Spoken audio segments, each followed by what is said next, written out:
자식들에게 모든 것을 주는 사람. 자식이 잘 되길 무조건 응원하는 사람. 자식들이 행여나 마음 아파할까 염려하여 당신의 아픔은 꽁꽁 숨기고 혼자 모든 고통을 감내하려는 사람. 어머니. 이 이름만 불러도 벌써 눈에는 눈물이 가득 차오릅니다. 전생에 무슨 죄를 지으셨길래 현생에서 이리도 다 내어놓으시는 삶을 사시는 것일까요? 어머니, 당신은 어째서 자신의 몸 하나 제대로 돌보지 않으시고 그 갸냘픈 몸으로 모진 풍파를 막아내며 힘든 인생을 살아내려 하시는 것인가요? 이번에 낭독할 작품은 김동인의 가신 어머니입니다. 이 작품은 1938년 3월 조광지에 발표한 김동인의 단편 소설입니다. 소설 속의 주인공도 작가라는 직업을 가지고 있는데 아마도 이 작품은 김동인 작가 자신의 자전적인 이야기도 포함이 되었을 것이라 추측을 해봅니다. 오늘 낭독해드릴 가신 어머님은 언제나 강건하시던 어머니가 점점 병약해지고 쇠약해져가는 모습을 지켜보는 아들의 안타까운 마음과 그리움이 잘 표현된 작품입니다. 5월 가정의 달과 어버이날은 이미 지났지만 이 작품을 통해서 다시 한번 우리 어머니들의 노고와 희생을 생각하며 감사하는 마음을 전하고자 합니다. 이제 책 읽기를 시작하겠습니다. 끝까지 함께 감상해 주시길 부탁드립니다.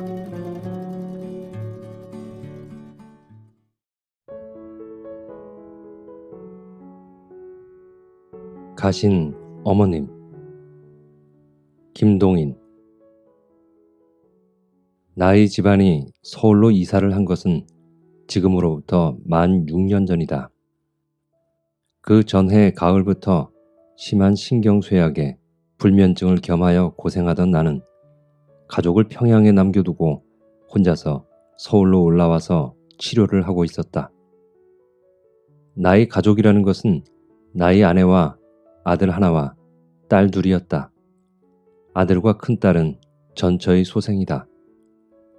그 가족들을 평양에 남겨두었는데 그들 위에는 늙은 어머님이 계셨고 아직 시집가지 않은 누이 동생이 하나 있었다. 지금껏 평양에 있을 동안의 생활 방식이라는 것은 어머님의 약간의 토지에서 수입되는 나락과 미약한 나의 원고료 수입에 의지하여 지탱해왔다. 그러던 것이 내가 서울로 올라와서 병치료를 하고 있게 되매 나의 원고료 수입이 치료비에도 도리어 부족이 될 형편이라 일이 딱하게 되었다. 생각하고 생각한 끝에 마티형을 찾아갔다.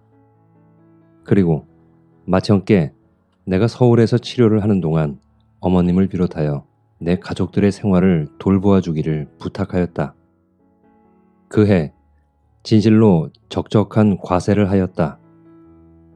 잠 못 드는 긴 밤을 외로운 여사에서 새우고 흥분되는 일과 음식 등을 의사에게 금지당하였는지라 이웃집 겹방 등에서 술 먹고 윤 놀고 화투하고 좋아하고 야단들하는 신구세 교환절기를 나는 자리에 누워서 눈이 껌뻑껌뻑 밤을 새우고 하였다. 길고 지리한 밤을 새운 뒤에 들창에 훤히 새벽동이 트면 그렇게 기쁜 일이 다시 없었다. 인젠 낮이로다. 나다닐 수도 있고 사람의 얼굴을 볼 수도 있고 이야기할 수도 있는 낮이로다. 길고 지루하던 밤이 이제는 갔구나.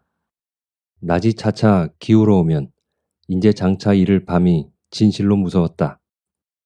이 길고 지리한 밤을 또한 천장을 바라보며 세울 생각을 하면 괴롭기 짝이 없었다. 의사는 늘 잠 못 자는 것을 걱정 말라고 권고를 한다.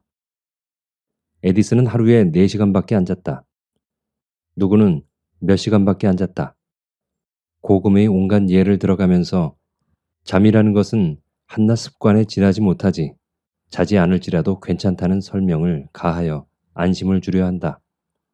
그러나 과거 30년간을 하루에 8시간 이상을 잔 경력을 가지고 있는 이 까다로운 인생은 의사의 그런 말을 귓등으로도 듣지 않았다.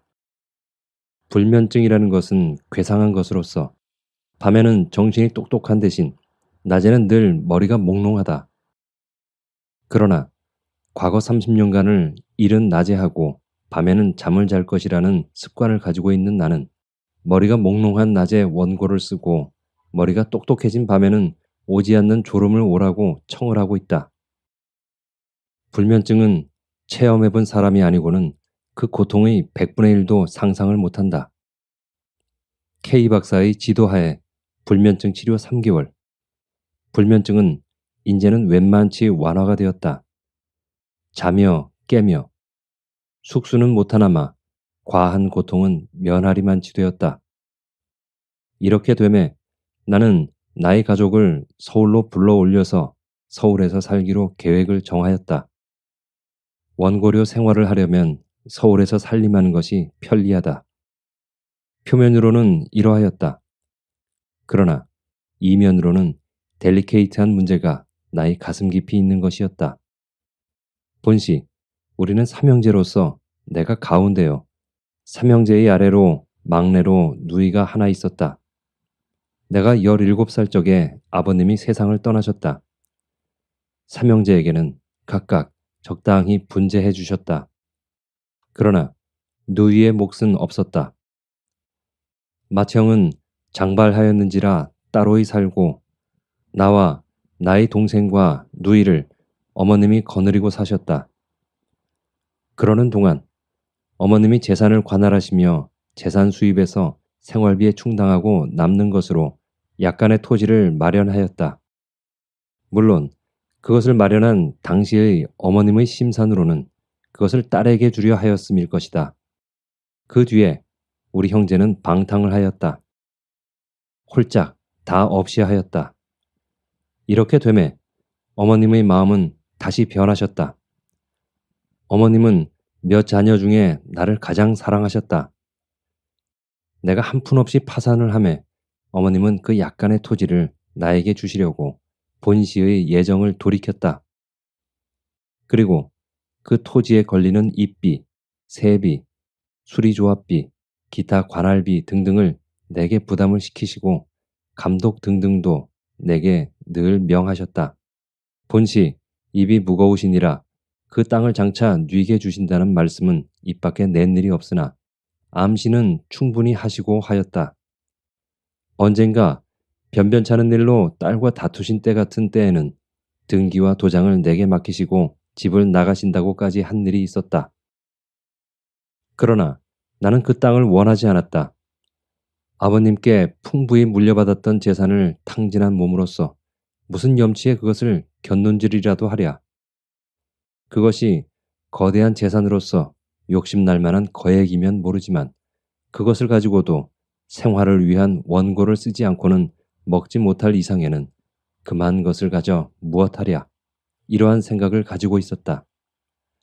누이도 그때 20을 지난 처녀로서 재산이라는 것이 무엇인지 넉넉히 눈치를 알 처지였다. 누이의 심경도 내게는 번히 들여다 보였다.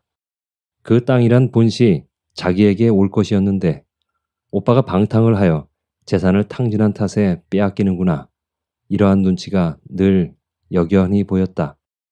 어렸을 적부터 내가 매우 사랑해왔고 자기도 나를 퍽 따라서 어떠한 고집을 부리다가도 내 말이 떨어지면 즉시로 승복하리만치 나를 따르던 누이인데 이 눈치를 알자부터 차차 내게 반항을 하며 공연히 앙심을 품는 것이 분명하였다. 집안에는 늘 아문이 떠돌고 있었다.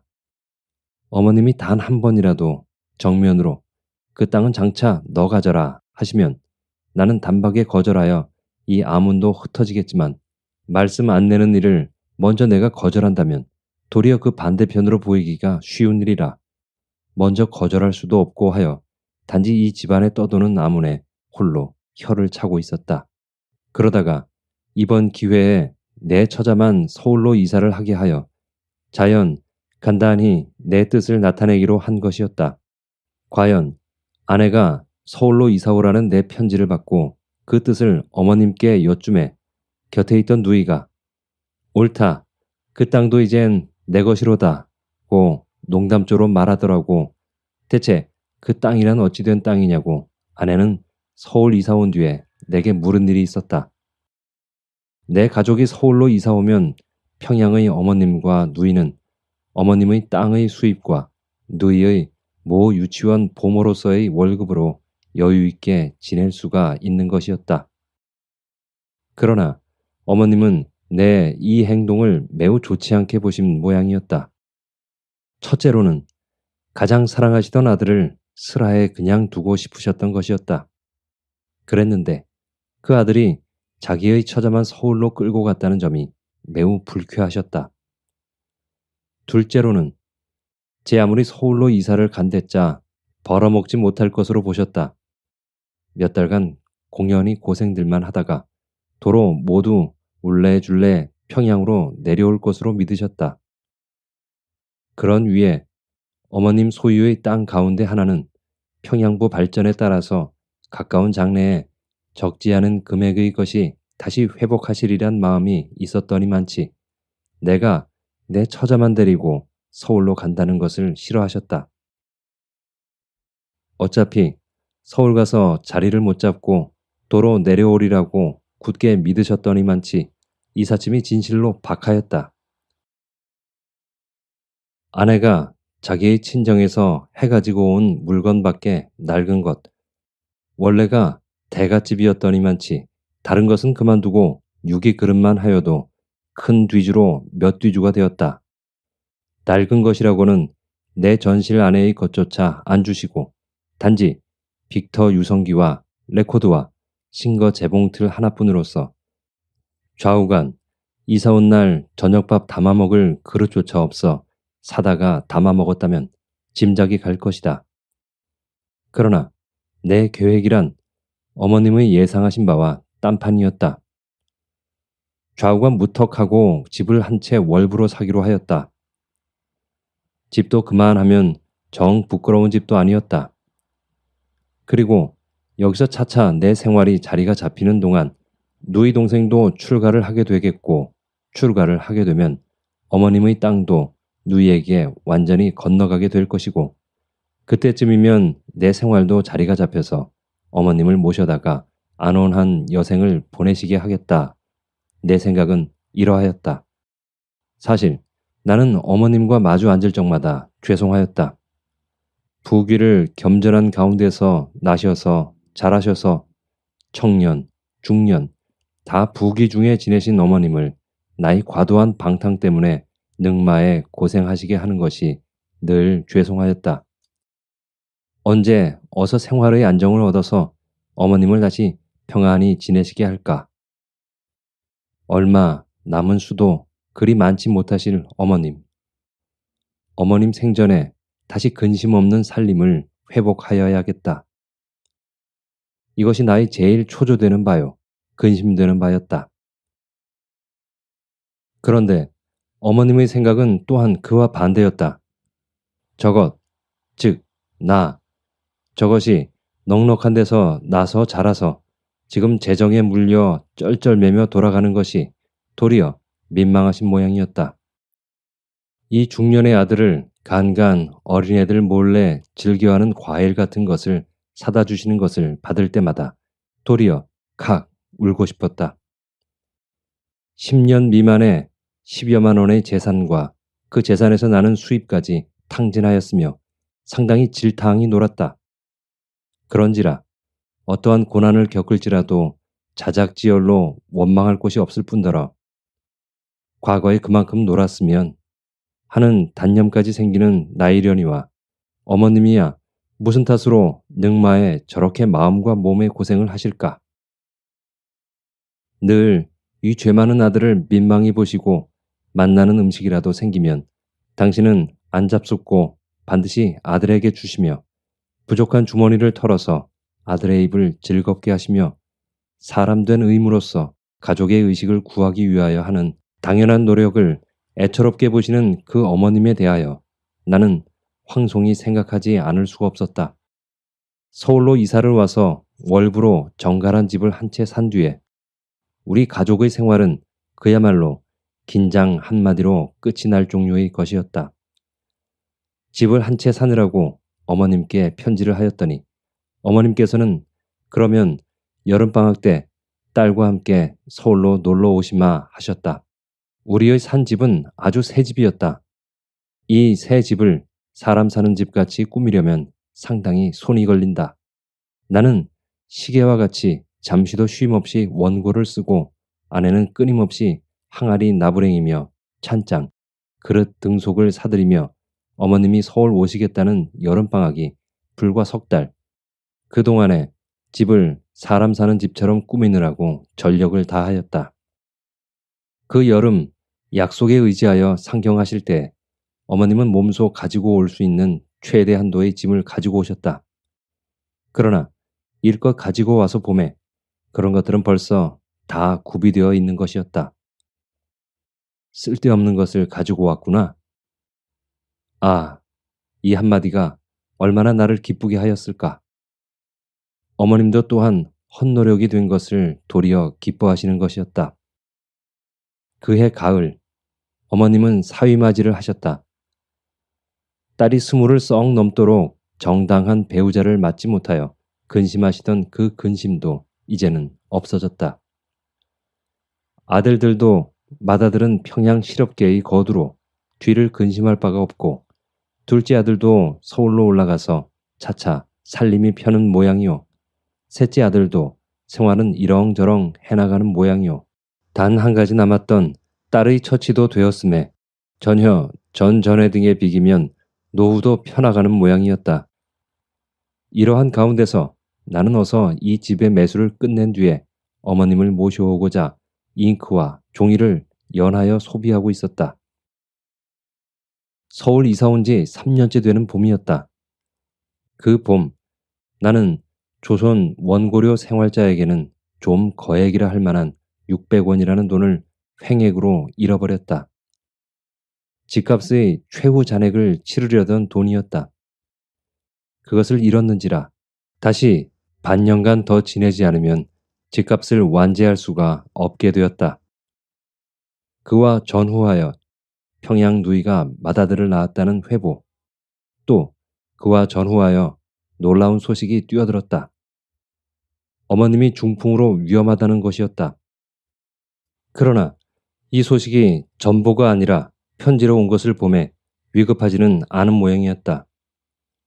그때 마침 쓰던 원고가 있어서 양일간 더 써야 끝이 나겠으므로 그것을 빨리 마감하고 내려가 보려 하였는데 뒤이어 염려 없이 되었다는 기별과 의사의 말이 춘추 70에 가까운 분으로 그런 위험한 병에서 이렇듯 속히 회복되는 것은 희귀한 일이라 하더라는 말까지 있었다.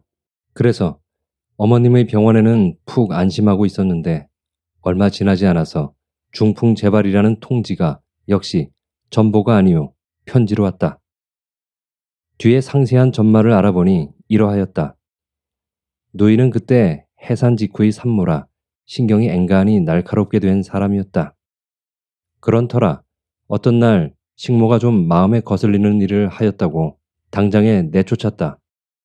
내쫓았으면 즉시로 대신을 구하여 드렸어야 할 것인데 경향을 물론하고 문제거리인 식모난 때문에 미리 식모를 구하지 못하였다. 어머님이 부엌에 나서지 않을 수가 없게 되었다. 40년, 50년 전 며느리 시절에 부엌에 나서 보신 분, 부엌에 서투르신 어머님이었다. 게다가 중풍에 넘어지셨다가 겨우 지금은 지팡이 짚고 변소 출입이나 하게 된 병인이었다. 그 위에 산모에게는 하루에 7, 8회를 국을 끓여 주어야 할 것이었다. 아궁이 앞에서 불을 떼놓으라면 자꾸 아궁이로 끌려 들어가는 것 같구나. 이것이 뒷날 어머님의 회상담이었다.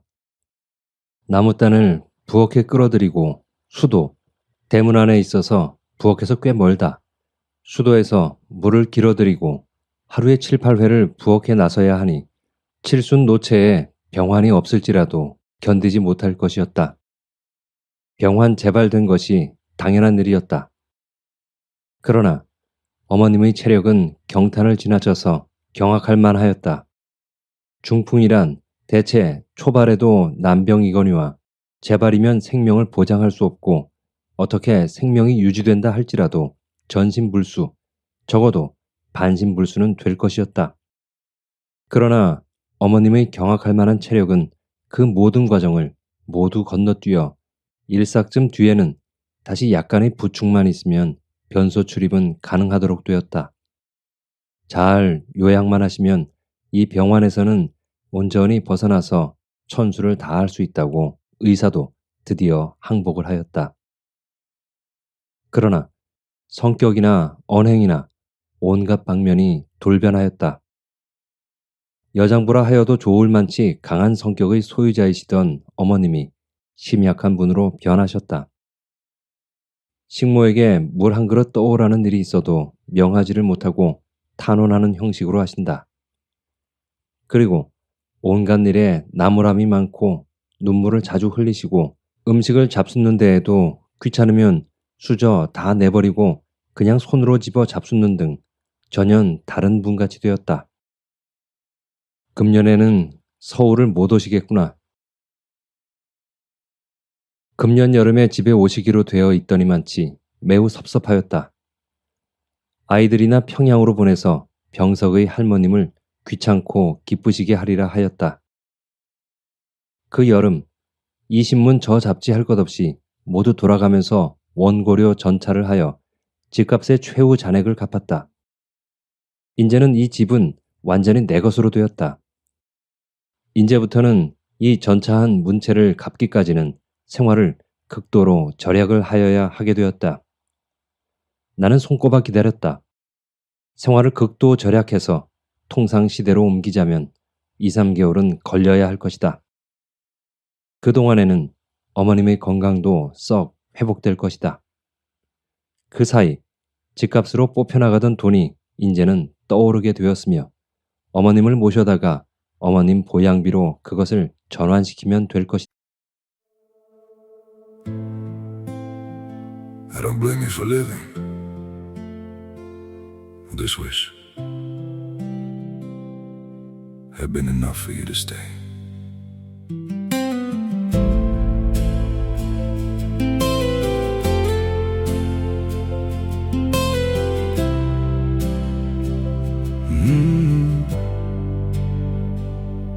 I saw it coming in the way you changed, in the silence between your words.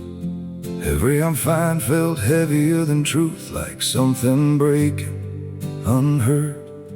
I tried to fix what I didn't understand, held on tighter as you slipped away. But love can't grow where it's already gone. 2, 3개월만 더 참자. 호강은 못하시나마 곤궁이야 면하게 해드릴 수 있겠지. 그 어떤 날 평양 누이에게서 편지가 왔다. 내일 밤 경성 도착하는 차로 어머님을 모시고 상경합니다. 이런 뜻의 편지였다. 반갑기는 반가웠으나 너무도 의외의 일이라 깜짝 놀랐다. 변소 출입까지도 부축하는 사람이 없이는 못하시던 어머님이 서울까지 어떻게 오시며 무엇하러 오시나. 좀 더 안정하여야 할 것이오늘. 게다가 또한 당황하였다. 어머님께는 생활이 곤란하다는 점을 절대로 보이기 싫었다. 그런데 지금 될 수 있는 최대 한도의 원고료 전차를 하였는지라 자그마한 잡지 몇 개에서 들어오는 약소한 금전으로 생활을 극도로 절약하여 지내려는 이 판에 어머님이 올라오시면 큰 탈이다. 곤핍을 안 보이자니 불가능한 일이요. 보이면 또한 더욱이나 병중이신 마음에 얼마나 걱정스러우시랴. 그 저녁 정거장에서 어머님을 뵈니 펑펑 눈물만 쏟아지려 하였다. 재작년 상경 때에는 그렇게 원기 좋게 기차에서 내리시던 어머님이 이번은 다른 사람 다 내리기를 기다려서 마지막에야 그것도 우리 부처와 누이의 부처 4사람의 부축을 받으시고야 내리셨다. 택시에 오르기까지 시간이 30여 분이 걸렸다. 상경하신 이유는 간단하고 평범하였다. 나이 매부되는 사람의 본집은 전라남도 완도였다. 취처 이래 아들까지 낳은 아직껏 본집에 가본 일이 없었다. 유치원 방학을 이용하여 처음으로 아들과 며느리가 시부모를 뵈러 가는 길이었다. 어머님을 빈집에 혼자 둘 수가 없어서 서울까지 모시고 온 것이었다. 내외는 이튿날 저녁 완도로 향하여 떠났다. 딸과 사위가 완도를 다녀올 동안의 약 일주일간 어머님은 장 눈물이었다. 그의 어린 손주들이 무슨 심부름으로 밖에 나갈지라도 애처로워 눈물이었다. 내가 무슨 볼 일이 있어서 종로 방면으로 가서 서너 시간만 걸려도 눈물이었다. 또한 성격이 놀랍게도 변하였다. 참외, 수박 같은 것을 사다 드리면 당신이 값을 내시겠다 한다. 경제에 좀 몰리는 관계상 진지상 같은데 반찬이 어머님께서는 좀 후하고 애들에게는 좀 박하면 또한 눈물이었다. 뜰 아랫방은 쓰지 않던 방이고 건너방, 아이들이 거처하는 건너방에는 빈대가 많다고 하여 큰 방을 비워드리고 우리는 대청에서 잤더니 밤새도록 당신이 대청으로 나갈 터이니 우리들을 들어오라고 하시다 못하여 이튿날은 저녁이 끝나자마자 그 부자유한 몸으로 당신 이부자리를 어느 틈에 내다가 대청에 펴놓으신다. 변소에라도 가실 적에 부축해드리려면 미안해하는 기색이 분명하였다. 그 어느 날 갑자기 당신 주머니에서 돈 5원을 꺼내주시며 한약으로 지금 당신 병환에 맞는 약을 지어다 달라신다. 이것은 과연 나의 실책이었다. 평양에서 올라오실 때에도 아무 약도 없기에 이 병환은 그저 안정일로밖에는 없나보다 쯤으로 여겨두었던 것이었다.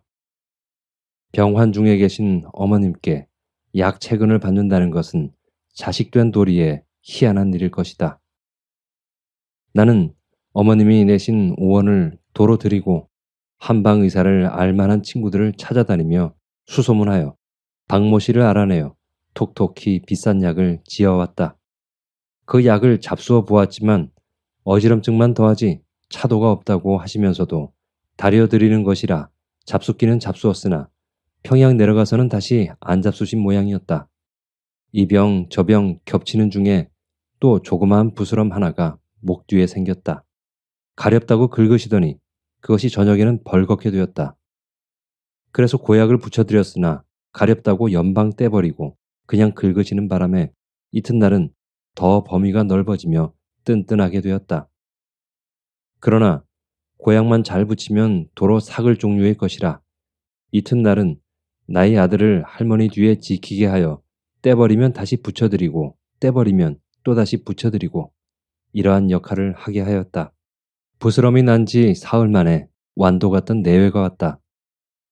와서 그 밤을 우리 집에서 지내고 이튿날은 어머님을 모시고 평양으로 내려갔다. 일행이 평양으로 내려간 뒤에 나도 무슨 볼 일이 있어서 3, 4일간 어디 갔었다. 돌아와 봄에 아직 이른 새벽임에도 불구하고 대문이 열려 있고 집안에는 아이들만이 있고 아내는 나를 찾으러 어젯밤 나갔다가 밤 깊어 돌아오고 방금 또 나갔다는 것이었다. 그리고 나 없는 동안에 평양에서 편지 한 장과 전보 2장이 와 있었다. 먼저 전보부터 보았다. 첫 전보는 그저께 친 것으로 어머님을 대수술을 하니 즉시 오라는 것이요. 둘째 전보는 어제 친 것으로 왜 안 오느냐 위독하다는 것이었다. 편지는 평양 내려와서 목 뒤의 종철을 수술하셨다는데 수술한 자리가 성가시고 붕대를 풀고 심지를 뽑고 하여 잘못하다가는 큰 탈이 생길 듯 싶다는 뜻이었다. 정신이 아득하였다. 어찌할 바를 몰랐다. 무슨 일을 어떻게 하여야 할지 순서를 따질 수가 없었다. 기차 시간을 보니 7시 반에 떠나는 북행이 있었다. 기차는 있기는 하고 아직 5시 반에 지나지 못하니 시간은 넉넉하다. 주머니에는 꼭 기차 싹뿐 점심 사 먹을 돈도 없었다. 좌우간 정거장으로 나간다고 아이들에게 말해두고 포스클로랄이라는 강력한 최면제 한 병을 갖고 그 다름으로 정거장으로 나갔다. 먼저 정거장에 나간다 한들 기차가 먼저 가줄 리 없건만. 마치 우리 아내의 사자와 같이 정거장에서도 잠시를 앉지를 못하였다. 다른 때 기차를 탈 때에는 생각해보지도 않던 일. 지금 이 정거장 안에서 기차를 타려고 기다리는 무리 중에 친척의 위독 혹은 사망 전보를 받고 황황히 달려가려니 태반이 그런 사람이 아닐까. 기차 안에서는 강렬한 최면제를 먹고 차장에게 평양에서 깨워주기를 부탁하고 내내 자면서 갔다. 깨면 마음이 지향할 바를 몰라서. 평양에서 내려서 병원으로 달려가 보매 아직 떠나지 않았다. 후두부의 가죽을 죄에 뜯어내고 지금 저 붕대 아래는 두개골이 노출되어 있다 한다. 머리와 목 전체를 붕대로 싼 거대한 육체가 답답한 듯이 한 초도 쉬지 않고 오른편으로 왼편으로 몸을 뒤채는 것이었다. 저렇듯 뒤채는 것이 되려 피곤하시지 않을까. 그러나 피곤을 모르시는 모양이었다. 잠든 때 이외에는 저렇듯 몸을 한 초도 쉬지 않고 이쪽으로 저쪽으로 뒤채신다 한다. 침대에서 떨어지기를 방지하기 위하여 침대의 한쪽은 담벽에 붙여놓고 이쪽으로는 침대 하나를 더 놓았다. 나는 내가 온 것을 알리기 위하여 어머님의 눈이 향하기 가장 편한 쪽에가 서서 어머님을 찾았다. 어머님은 나를 보셨다. 그러나 그것은 마치 맞은편에 무엇이 보이니 그냥 눈을 그리로 붓고 있는 따름이었다. 표정에 아무 움직임도 없었다. 그로부터 10여일 나는 죽음과 고투하시는 어머님을 지켰다. 불면증이라는 특수한 신체 조직을 가지고 있는 나는 병인을 지키기에는 가장 적당한 사람이었다. 한 번은 며칠째 되는 날인지 하도 보기에 민망하였던지 누이가 자기 남편과 한밤을 지킬 터이니 집에 가서 하루 편히 자라고 한다. 그래서 밤들어 누이의 집에 가서 한밤을 자고 이튿날 새벽에 병원으로 가서 누이 내외를 돌려보냈더니 내가 평양으로 내려온 지 여러 날 만에 처음으로 듣는 어머님의 의사표시가 있었다. 즉, 나더러 밤을 지켜달라는 것이었다. 목이 말라서 물을 달라 해도 모르고 자고 서늘해 무엇을 쓰고 싶으나 아무리 불러도 깨지를 않아 하룻밤을 매우 곤란히 지내셨다는 것이었다. 그 뒤로부터 밤을 남에게 맡겨보지를 않았다. 밤에는 자는 것이 당연하다. 아무리 정성이 있단들 생리적으로 오는 졸음을 어이하랴. 나 같은 불구자가 아닌 이상에는 거의 불가능한 일이었다. 나는 이 반드시 다시 일어나지 못하실 어머님을 지키면서 여기서 때때로 인생이라는 것의 전면을 보곤 하였다. 일찍이 효도를 해보지 못한 나는 여기서 이 침대에서 다시 생명 있는 신체로는 내리실 길이 없는 어머님께 나의 최초요, 최후의 효도를 하였다. 그러면서 이것을 어머님이 알아주실까? 이런 쓸데없는 기대를 해보고 하였다. 그럴 때마다 직후로 몰려나오는 생각은 다른 것이 아니라 아신다 하면 무얼 하느냐 하는 것이었다. 이것이 인생이었다. 아시면 무얼 하느냐? 아시면 도리어 이전 평상시와 같이 민망히 생각하실지도 모른다. 그렇지 않고 기쁘다 생각하시면 무얼 하느냐? 무엇이니 하여도 최후에 남는 것은 역시 죽음이라는 것이다. 어머님이 최후의 봉양을 기꺼이 생각하셔서 지부에 가셔서 나를 부귀하게 해주시리라고 이 간병을 하는 것이 아니었다. 어머님 자신에게 대하여서는 아무 통량도 없는 바였다. 하루 저녁에 얼마씩이라는 돈만 주면 나보다 손 있고 나보다 더 충실히 간병할 전문 간병자가 얼마든 있지 않은가. 이 나의 간병이라는 것을 정확히 숫자적으로 해석하자면 첫째로는 전문 간병인보다 서투른지라 손이 도리어 어머님을 불편하게 하였을는지도 알 수 없는 일이요. 둘째로는 일껏 회복되어 가던 나의 건강을 다시 꺾어 놓은데 지나지 못하고, 셋째로는 형으로 하여금 전문 간병인을 두었더라면 지불했어야 할 수당을 경제하게 하였으며, 넷째로는 전문 간병인이 돈벌이 방해를 한 것, 이런 것 등등에 지나지 못한다. 다만 내 마음이 행하고 싶은 일을 행한 따름으로써 어머님이 청한 바도 아니요 희망한 바도 아니었다. 이 계통 병원의 불친절하고 무지한 것은 조선에서 다 아는 바다.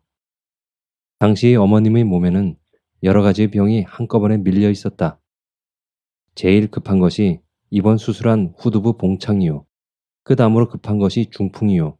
그 다음으로 중한 것이 당뇨병이었다. 당뇨병에 쓰는 인슐린이라는 주사약은 보통 건강체의 사람에게도 주사를 놓고는 즉시 포도당으로 중화를 시키지 않으면 심장마비가 일기 쉽다. 다른 중한 병을 겸한 환자에게는 좀채 놓기 힘든 약이다. 그럼에도 불구하고 이 병원에서는 어머님의 몸에 당뇨병이 있는 것을 발견해가지고 인슐린 주사를 놓았다. 그러나 어머님의 놀라운 체력은 이 제1회의 인슐린까지 이겨서 일단 사선을 넘어섰다가 다시 소생하셨다. 그러나 이튿날 내가 엄중히 감시하고 있었는데도 불구하고 또 인슐린 주사를 놓았다.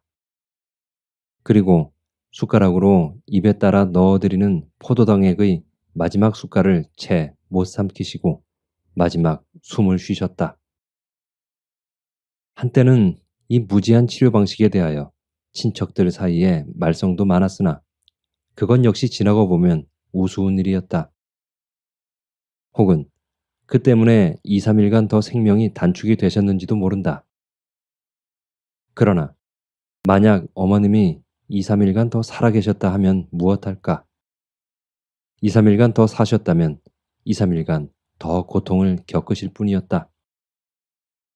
양미간을 늘 커다랗게 찌푸리고 계시던 어머님에게 최후의 호흡과 함께 그 주름살이 없어졌다. 어머님이 고통을 호소할 때마다 나는 당직 의사를 불러서 모르핀 주사를 놓게 하였다.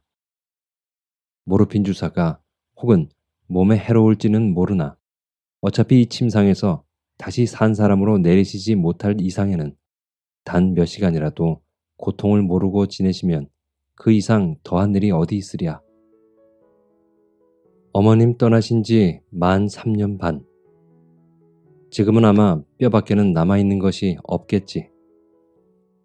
그때 수일간 더 살아계셨거나 말았거나 오늘에는 그것이 문제거리도 되지 않는다.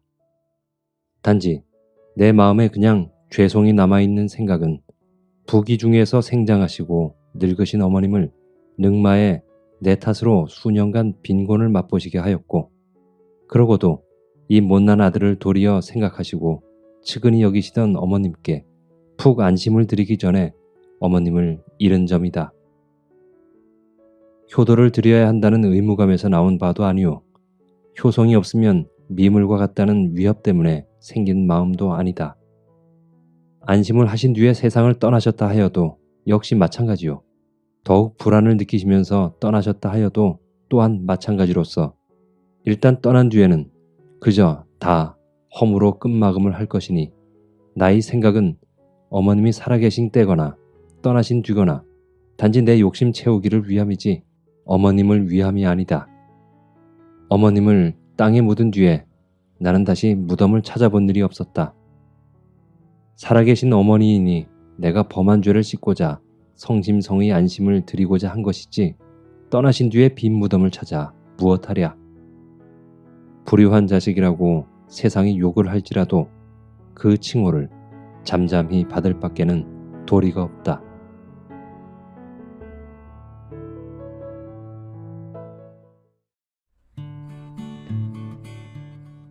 어떻게 들으셨나요? 세상 모든 어머님들의 마음이 다 그렇겠지요. 자식이 잘 되길 바라고, 아프지 않길 바라고, 행복하길 바라시는 마음. 하지만 자식들은 좀 이기적인 존재들입니다. 어머니 입에 들어가는 것도 빼앗아 내 입에 넣으려 하고, 어머니 당신이 마음이 찢기든 어떻든 상관없이 내 할 말 다 하고 그렇게 속상하게 만드는 존재들. 나이가 들어서 철이 들어서 어느 순간 깊어진 어머니의 주름을 마주할 때 자식들은 후회를 하며 눈물을 흘립니다. 그런데 시간은 기다려주지 않습니다. 그 희생에 조금이나마 보답을 하려고 마음을 먹었을 때에는 어머니는 이미 너무 많이 약해지셨습니다.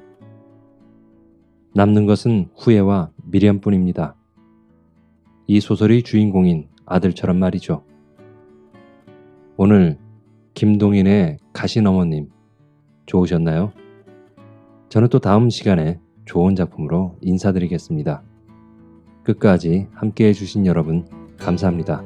행복한 시간 보내세요.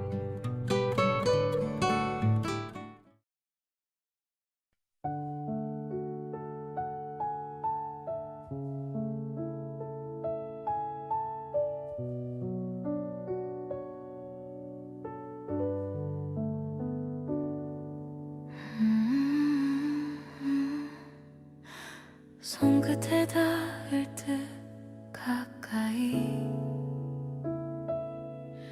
그대가 서 있는 것 같아.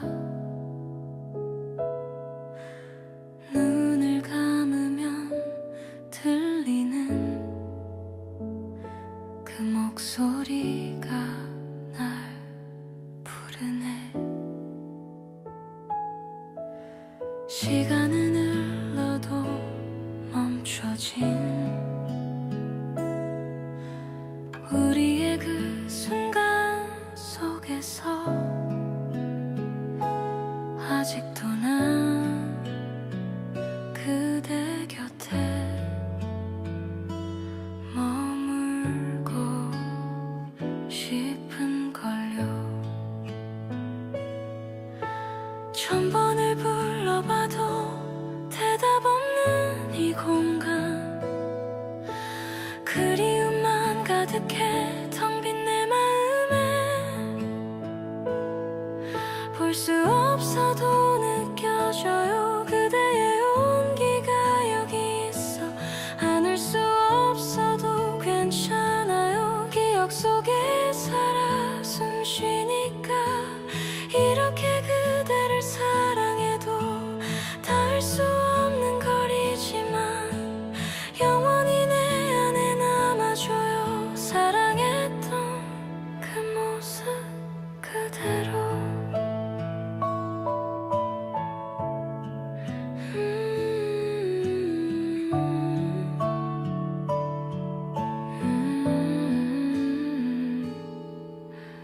혼자 걷는 이 길 위에 그대의 발자국 찾아요.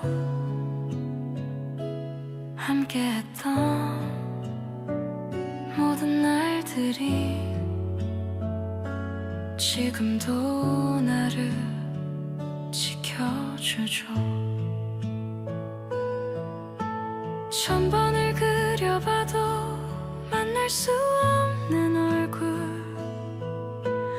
눈물만 흘러내려 그대 생각에 볼 수 없어도 느껴져요. 그대의 온기가 여기 있어. 안을 수 없어도 괜찮아요. 기억 속에 살아 숨 쉬니까 이렇게 그대를 사랑해도 닿을 수 없는 거리지만 영원히 내 안에 남아줘요. 사랑했던 그 모습 그대로.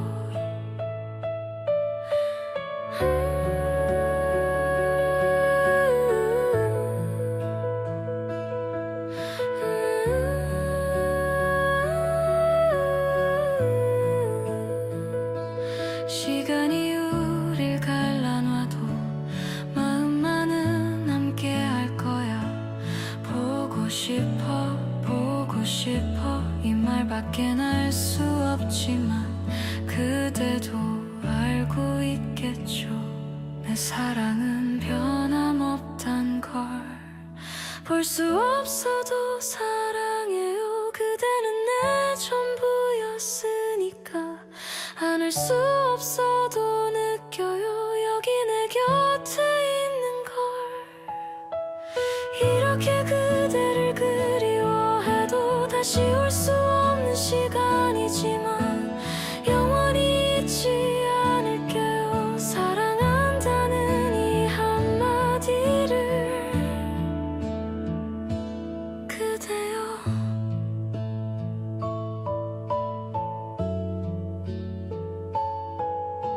안녕.